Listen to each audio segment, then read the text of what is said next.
السلام عليكم شباب، ايه الاخبار؟ عاملين ايه؟ معاكم اخوكم محمود الهيتي. النهارده الموضوع مختلف شويه، بس برضو له علاقه بالرياضه كمال الاجسام، او له علاقه بالتمرين وله علاقه بالدايت وكل حاجه. قوه السوشيال ميديا، قوه الانترنت، قوه الفيسبوك او الانستجرام او اليوتيوب او اي حاجه انت عليها.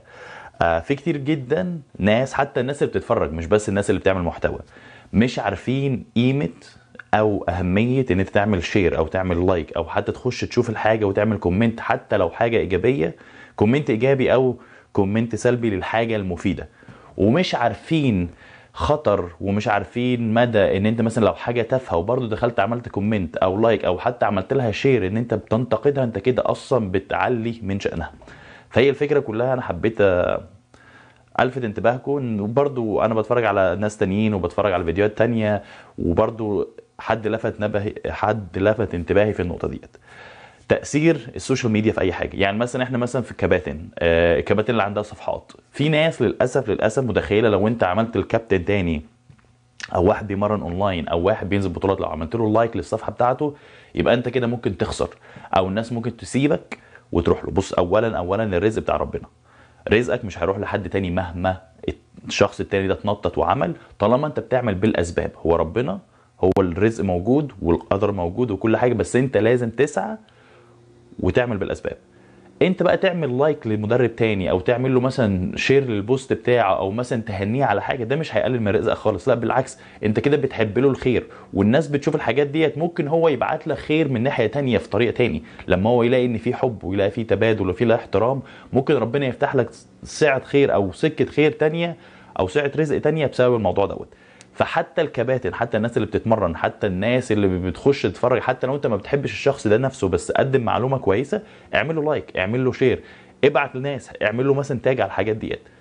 النقطه العكسيه، لو مثلا في حاجه تافهه، شفنا طبعا ترندات طلعت كتير جدا السنوات اللي فاتت، سواء بقى في الجيم، بره الجيم، مش عارف ايه، وتلاقي ناس بتعمل لها شير وبتنتقدها، لا يعني اجنورها، يعني ما تحطهاش في اعتبارك وخلاص، شيلها من دماغك وخلاص. لا تعمل لها شير ولا تعمل لها كومنت ولا تعمل لها لايك ولا تعمل لها غضب ولا اي حاجه. عايز تتكلم عليها، اتكلم عليها في بوست تاني خالص، من غير ما تعمل شير للبوست الاساسي بتاعهم. ان طالما البوست الاساسي بتاعهم بيجيب تفاعل، حتى لو التفاعل ده بالسلبي، يبقى هم كده مشهورين، يبقى هم كده عملوا اللي عليهم، ان هو ده حياه السوشيال ميديا.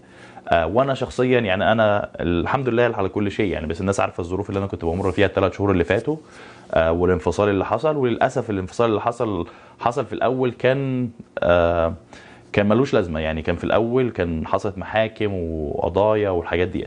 انا لما عملت اللينك بتاع اللي هو الجو فاند مي دوت، في ناس فكروا ان انا كنت عاملها بس عشان الفلوس. لا، انا الفكره كلها كنت عاملها عشان تحط رهبه، ان كان جاي لي من المحامي التاني ان لو رحت المحكمه هيبقى كذا وكذا وكذا وهتكلف قد كده، واحنا عارفين انت دخلك قد ايه ومش معكش فلوس.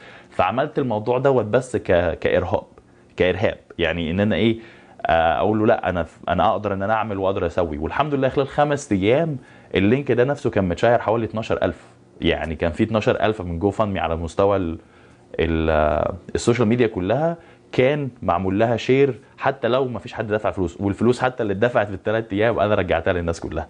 فهي الفكره كلها ما كانتش مساله فلوس، لا، كان استخدام السوشيال ميديا حتى في حياتي الشخصيه. والحمد لله الحمد لله بعد فضل ربنا طبعا الموضوع ده ساعدني كتير جدا. والحمد لله سميره معايا 50% من الوقت، يعني الحضانه بتاعتها بيني وبين امها بالتساوي. بس انا حبيت الفت انتباهكم لقوه السوشيال ميديا والناس بس اللي بتتفرج. لو المحتوى كويس والمحتوى مفيد، اعمل شير ولايك. لو المحتوى مش مفيد وحاجه نرفزتك وحاجه كده، ما تعملش حتى لا كومنت ولا غضب ولا اي حاجه، انت كده بتساعد من تفاعلها. معلش طولت عليكم، بس انا حبيت الفت انتباهكم ان برضو كان في واحد لفت انتباهي في الموضوع دوت. يلا، سلام عليكم شباب.